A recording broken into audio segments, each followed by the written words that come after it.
Deus. Eu vou ler 2 livros hoje. Mas quem quiser abrir o primeiro, está em Daniel, livro de Daniel, capítulo 1. Eu vou ler o versículo 8 e 9.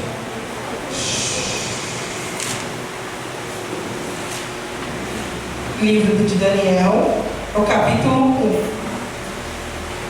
Mas antes de eu ler a palavra, eu estava lendo uma pesquisa, e vocês sabem me dizer, aqui eu tenho uma jarra de água, que tem aqui mais ou menos 2 litros de água.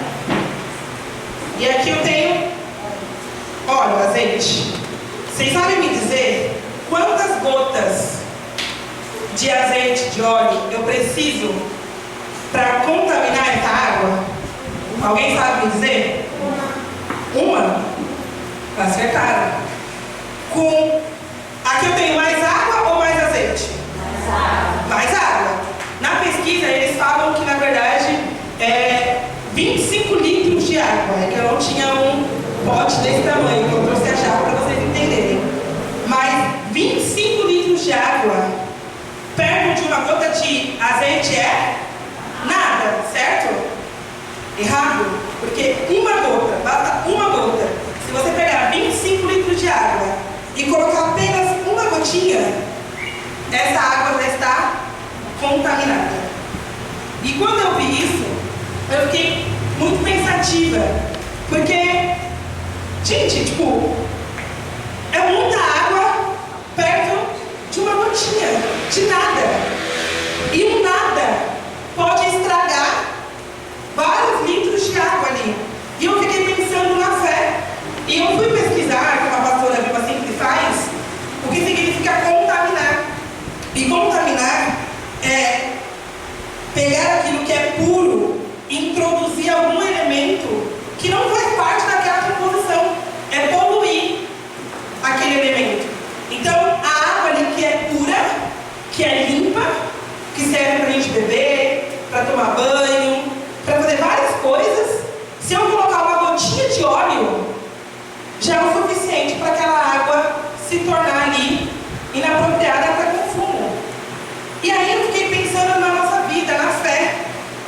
Porque muitas vezes as pessoas, elas que estão dentro da igreja, elas erram porque elas acham assim, só quem vive uma vida de pecado é que é uma pessoa contaminada. Só a pessoa que sai da igreja, que deixa de fazer a obra, é uma pessoa contaminada. Eu sou uma pessoa que estou aqui todos os cultos. Eu sou uma pessoa que estou aqui ouvindo a palavra de Deus. Meu amado, você pode ser a pessoa que vem todos os cultos, que ouve todas as pregações, que até participa da obra, mas se você estiver cometendo apenas um pecado, você já está contaminado. Você já está ali na posição que você não está ali apto para ser usado por Deus. Porque essa água, com apenas uma gotinha, ela já não está mais ali pronta, apta ali para ser consumida. E na fé não é diferente. Aí você fala assim, não, Brenda, mas eu não peco. Eu sou uma pessoa que eu não peco. Eu estou aqui na fé, eu estou bem. Mas aí, uma música que você coloca lá para ouvir na sua casa, os adolescentes, quando estão com fone de ouvido e acham que ninguém está vendo, uma música já é o suficiente para te contaminar. Porque através da música você fica ouvindo aquela música que te lembra alguém, que te lembra alguma coisa, que te lembra o pecado, e quando você vê, você já está totalmente contaminado. Então, vocês conseguem perceber a gravidade? A gravidade que a gente sempre fala assim, tamanho não é documento. Mas nesse caso é. Nesse caso, a quantidade importa. Porque você pode ser a pessoa ali que está lutando na fé, lutando para fazer tudo certo. Aí os adolescentes que vêm aqui, ouvem a palavra, participam das reuniões, mas aí quando chega na escola, na roda dos amigos, solta um palavrão. Um palavrão. Eu não estou falando que você fala palavrão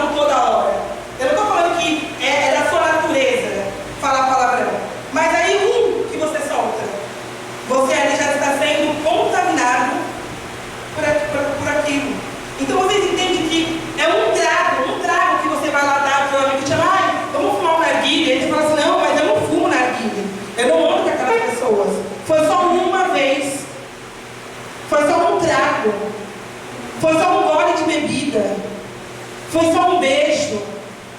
Você entendeu que apenas um, é o suficiente para te contaminar? É o suficiente para te sujar? E nós precisamos tomar isso como algo sério, porque agora, nos fins dos tempos, com a internet, é um clique. É um clique que você dá num site que você não deveria ter dado. É um vídeo que você aperta para ver que você não deveria ter apertado. Aquilo já é capaz de te contaminar, de te separar de Deus. Você pensou que triste você passar a sua vida inteira buscando para ser um homem de Deus, para ser a pessoa que vem aqui e faz a vontade de Deus, está aqui na igreja fazendo a obra, e aí você comete um deslize, um pecado, e aí chega no dia, no juízo final, e Jesus olhar para você e falar que não te conhece, que você não faz parte dele. Então precisamos levar isso com seriedade. E quando eu estava pensando sobre isso, e aí eu tirei a palavra de Deus, e lá em Daniel, vou falar resumidamente, né? Daniel, ali que era um grande homem de Deus, né? Aqui ele ainda era novo, né? Ele foi levado como escravo para participar ali, ele ia ali fazer parte do povo de Nabucodonosor. E ali o rei, ele tinha dado uma ordem, e que aqueles jovens que ali participariam do povo dele, tinham que comer, tinham que participar dos costumes que era daquela terra, que era daquele povo. Daniel, ele fazia parte do povo de Deus, mas ele tinha sido levado cativo, né? E aí ele estava em outra terra, que tinha outros costumes. E no versículo 8, a Bíblia fala assim, ó: resolveu Daniel firmemente não contaminar-se com as finas iguarias do rei, nem com o vinho que ele bebia. Então, pediu ao chefe dos eunucos que lhe permitisse não se contaminar-se. Ora, Deus concedeu a Daniel misericórdia e compreensão da parte do chefe dos eunucos. Aqui nesse versículo, fala que quando ali o eunuco, que era ali o empregado, né, ali de Nabucodonosor, chega e fala para eles que eles tinham que comer das mesmas comidas e beber ali das mesmas bebidas que o rei ali, Daniel, a Bíblia é bem clara, fala que ele firmemente, ele se impôs. Ele falou: eu não vou comer, eu não vou beber. Sabe o que é isso? Eu não estou falando assim, agora vamos fazer igual a pastora Ana faz. Às vezes a gente lê e fala assim: Daniel não quis comer. Não, a Bíblia fala que ele firmemente disse que não iria comer. Ali ele estava batendo de frente com a ordem do rei. Ele não estava na terra dele, ele estava em outra terra. Ele estava ali, ele tinha que ser submisso à vontade do rei. Ele se impor daquele jeito, ele poderia ser levado à morte. Mas Daniel, ele sabia qual eram os princípios dele. Ele sabia qual era a vontade de Deus. E ele não queria se contaminar. Se assim para ele, comer daquela comida, poderia ali fazer com que ele se contaminasse, fazer com que ele se sujasse diante de Deus, para ele a resposta era não. Mesmo que isso levasse ele a ter um castigo. Ele poderia ser castigado, ele poderia ser punido, ele poderia ser levado à morte. Mas ali para ele não era um problema. Tanto que a Bíblia fala que Deus usou de misericórdia, e mais para frente, quem quiser ler, a Bíblia fala que o eunuco, ali aquele servo, ele ficou com medo. E ele fala para Daniel: mas se você não comer, e aí você pode ficar fraco, você pode ficar com uma aparência feia, o meu rei, que é o meu chefe, né, pode vir querer brigar comigo, pode vir querer ir prestar contas comigo. E o que eu vou falar para ele? E aí Daniel pede a chance para aquele eunuco que confiasse nele que ia dar certo. E Daniel foi. E eu fiquei pensando muito sobre isso, porque quando a gente fala com os jovens e quando a gente fala com as pessoas, a primeira coisa que as pessoas falam é que é muito difícil estar no mundo, viver no mundo, porque nós somos obrigados a viver no mundo, e não se contaminar com as dancinhas do TikTok, e não se contaminar que na escola todo mundo fala palavrão. Você ouve isso todo dia, toda hora, às vezes na sua casa. Aí você fala assim: mas como que você, obreira, a pessoa que está no mundo, e não me deixa ser contaminado pelos palavrões, pelas músicas, pelos costumes? Meu amado, nós precisamos ser como Daniel, que firmemente se impôs. Ele firmemente escolheu fazer a vontade de Deus. Isso porque ele tinha a certeza e os princípios no coração dele. Ele veio ali da terra, ali do povo de Deus, sabendo o que ele queria ser, sabendo quem ele não seria. E às vezes o que nos falta é essa determinação, é saber quem nós queremos ser de verdade, quem nós escolhemos ser. Os adolescentes que estão na fase ali, onde eles vão se descobrindo, aonde vem os hormônios, vem a curiosidade, vocês precisam aprender desde cedo quem vocês querem ser, o que vocês querem ser no futuro de vocês, e saber se impor, saber se colocar, mesmo que isso custe talvez uma amizade, mesmo que talvez você chegue com seus amigos e falam assim, vamos ficar, todo mundo está ficando, e você fale não, correndo o risco da pessoa olhar para a cara e falar, então eu não sou mais sua amiga. Vamos voar o fulano, e você falar, não, eu não faço esse tipo de coisa. Mesmo correndo o risco da pessoa falar assim, então eu não falo mais com você. Porque adolescente, criança tem muito disso, né? Ou você faz o que eu quero, eu não falo mais com você. E vocês precisam ser mais vocês. Entender que assim, não, eu não preciso. Se essa pessoa faz esse tipo de pergunta, ou você faz o que eu quero, ou você não é meu amigo, então essa pessoa não merece ser seu amigo. Porque como seu amigo, ela tinha que respeitar a sua opinião, a sua decisão de fazer o certo. Mas se ela é incapaz de te respeitar as suas decisões, ela não merece estar do seu lado. Isso precisa ser a nossa verdade. De que a minha opinião, que é a opinião que vem de Deus, baseada no que Deus acha sobre mim, precisa prevalecer. Mesmo que isso custe para mim uma amizade. Mesmo que isso custe para mim perder as pessoas que estão ao meu lado. Mas eu vou fazer aquilo que Deus me ordena fazer. Daniel ali estava disposto a perder a própria vida, mas ele não iria se deixar contaminar. E eu queria falar para vocês, até mais para os adolescentes, essa semana que vai entrar agora é a semana que o mundo comemora, né, o Cosme e Damião. E eu queria falar para vocês, comer um doce é algo ruim? Comer doce? Não. É algo que não tem problema nenhum. Mas quando esse doce ele é oferecido ao diabo, existe algum problema comer? Sim. E aí você fala assim, você está aqui, você responde que sim para a minha pergunta. Mas aí você é um adolescente que quando está lá na comunidade, ou quando está lá na escola, come, aceita, faz parte do grupo de pessoas que eu já ouvi muitas mães da comunidade dizer assim, é só você orar para Deus e consagrar. Agora eu vou falar para vocês aqui que eu estou, por exemplo, com um copo de cerveja na mão, que eu sei que é errado, eu sei que beber cerveja é errado.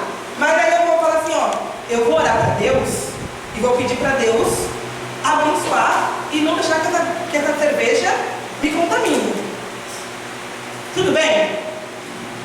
Não, é ridículo, não é? Eu pegar um copo de cerveja ou eu pegar um cigarro e falar assim, eu sei que fumar vai acabar com a minha vida, vai me destruir. Mas eu vou orar e vou pedir para Deus abençoar. E Ele vai me abençoar e eu vou fumar e não vai me acontecer mal algum. Não é ridículo pensar assim? Mas é da mesma forma quando a gente pega o doce oferecido e fala assim, é só orar que Deus abençoa. Meu amado, se você, principalmente para os adolescentes, né? Se você já sabe que aquilo foi oferecido, se você já sabe que aquilo já foi apresentado para o diabo, não tem lógica você querer orar para Deus abençoar. Aquilo ali já foi contaminado, aquilo ali já foi feito um trabalho.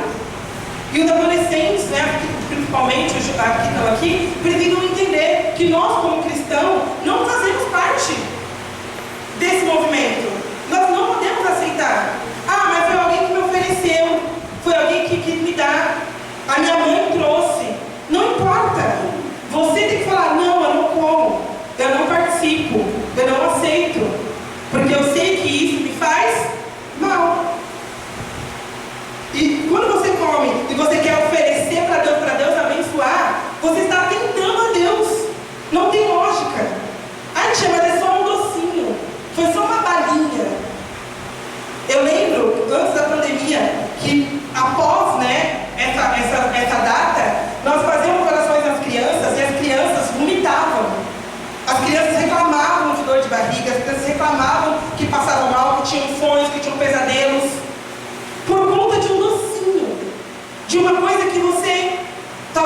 pareça que seja uma bobeira. Mas por trás daquele docinho, por trás daquele brinquedo, é feito um trabalho. É feito ali uma ação voltada para o diabo. E nós, como cristãos, não podemos aceitar. E talvez você esteja aqui hoje, você seja adulto, e você talvez fale assim, mas eu já frequentei muitas igrejas, já fui em muitos lugares e eu não ouço falar sobre isso. E você pode perceber que as pessoas não falam mais sobre isso. As pessoas não falam o quanto isso é ruim. Porque o diabo quer camuflar. Hoje em dia as pessoas, na internet, eles fazem, principalmente os crentes, nada que possa parecer para o mundo errado, eles querem falar. Hoje em dia a gente não fala mais nas redes sociais sobre homossexuais, a gente não fala mais sobre o pecado, porque a gente vai estar ofendendo a outra pessoa. Se eu falar que doce de Cosme e Damião é pecado, eu vou estar ofendendo a outra pessoa de outra religião. Eu vou estar ofendendo a fé de outra pessoa. Meu amado, o errado continua sendo errado. Mesmo que todo mundo, mesmo que você abra suas redes sociais e tenha gente que se diz cristã, concordando com isso. Eu estava esses dias nas minhas redes sociais e aí eu vi um vídeo de um rapaz, que ele é conhecido, ele é famoso, e ele todo mundo sabe que desde a vida toda ele é uma pessoa, um pai de santo, que ele entrega ali doce de Cosme e Damião, e aí na entrevista ele fala assim, que a mulher dele é evangélica. Foi o primeiro choque que eu levei. Ele, como pai de santo, é casado com uma evangélica, que ajuda ele a distribuir os doces. E aí o meu primeiro choque foi, ela ajuda ele a distribuir doces, mas eu fiquei pensando, mas na verdade o primeiro problema ela está casada com uma pessoa assim. E eu quis trazer isso para vocês verem como que o diabo, como que o mundo quer camuflar as situações.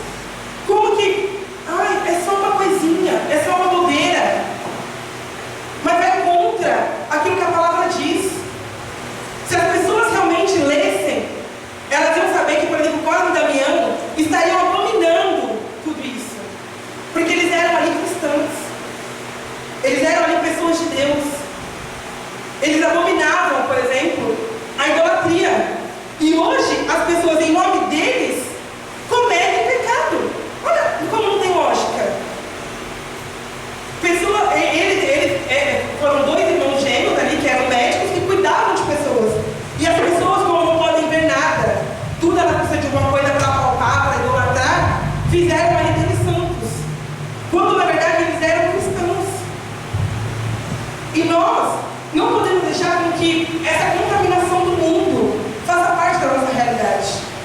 Que a sujeira que o mundo quer colocar, que as regras que o mundo quer impor, de que não se pode tocar nesse assunto, não se pode falar que isso é errado. Se você fala, você é cancelado. Meu amado, entenda uma coisa, a única pessoa que não pode te cancelar é Deus. É Deus que tem que olhar para a sua vida e tem que estar de acordo com você. Mesmo que isso queira dizer que você vai contra todo mundo. Mas não foi isso que a pastora pregou no domingo? Isso não é conversão? Conversão é a gente saber o que a palavra diz e não abrir mão. A porta, ela continua sendo estreita. Ela não passou por reforma, ela não está larga. E as pessoas querem servir a Deus do seu modo. Quando uma mãe olha para um filho e fala assim, ora que Deus vai abençoar a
Ele podia usar a desculpa de que, eu estou aqui, se eu não fizer eu vou morrer, se eu não fizer o que vai acontecer comigo.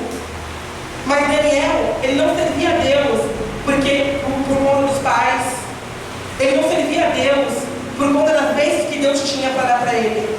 Ele servia a Deus porque ele entendia qual era a importância, aonde Deus estava na vida dele. E talvez você tenha escolhido tanto o pecado porque você não sabe qual é a posição de Deus na sua vida. Mas na nossa vida, meu amado, Deus precisa estar em primeiro lugar. Ele precisa ser aqui, ó. O que passar na vontade dele não pode chegar, não pode brilhar nos nossos olhos. Daniel, ele sabia que Deus era em primeiro lugar na vida dele. Então nada que aquela terra, nada que aquele rei pudesse oferecer para ele, iria brilhar os olhos dele. Porque ele sabia que a vontade dele, a vida dele, dependia de Deus. E talvez você olhe para a sua vida e fale assim, Andréia, eu não sei porque eu caio tanto, eu não sei porque eu deixo tanto me contaminar pelo mundo, eu me deixo me seduzir. Porque você não tem prioridade. Porque a sua prioridade, na verdade, não é Deus. Porque Deus não está ali no topo da sua vida. Antes vem a sua vontade, as suas fraquezas, os seus desejos. E aí, claro, aonde Deus tinha que estar em primeiro, ele nem existe. Porque você age como se ele não existisse. Então, que nós venhamos refletir e pensar. Eu quero trazer outro exemplo para vocês aqui.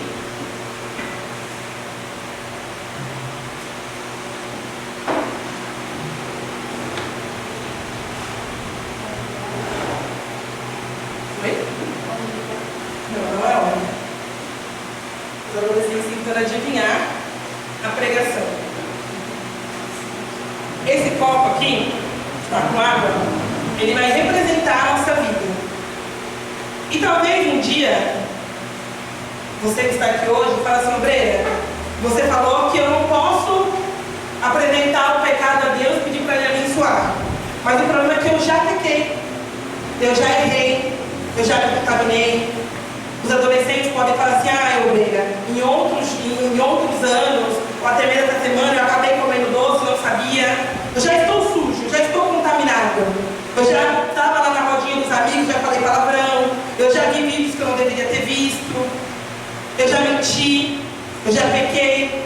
E talvez você entrou aqui hoje sujo, contaminado pelo pecado. E talvez esse seja o seu estado hoje. Talvez você entrou aqui na igreja desse jeito. Mas, meu amado, a boa notícia é que se você veio, se você entrou, se você está aqui ouvindo essa palavra, Deus,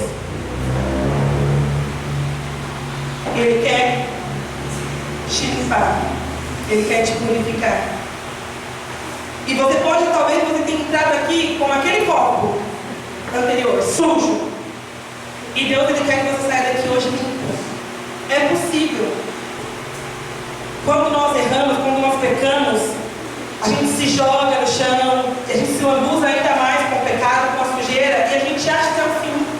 De que eu já pequei demais, eu já errei demais, eu já fui longe demais. Não dá mais para voltar atrás. Não dá mais para ter como eu era antes.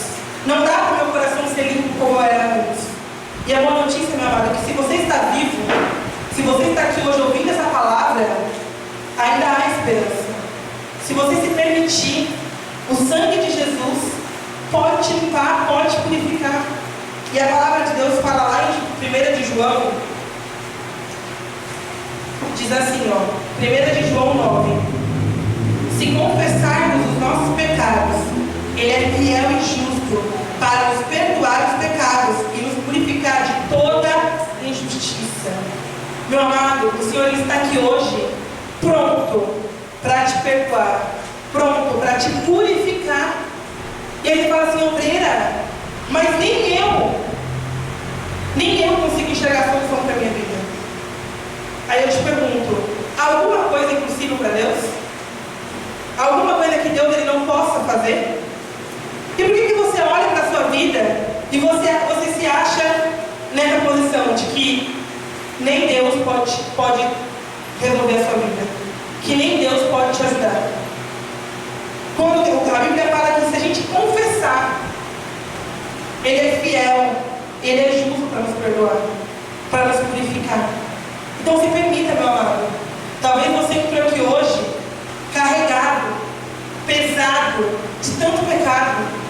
de tanto que você quebrou a cara lá fora, de tanto que você quis andar pelos seus caminhos.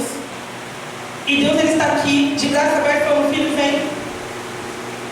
Vem, que eu não vou te deixar como você está. Mas é preciso você vir, e é preciso se permitir.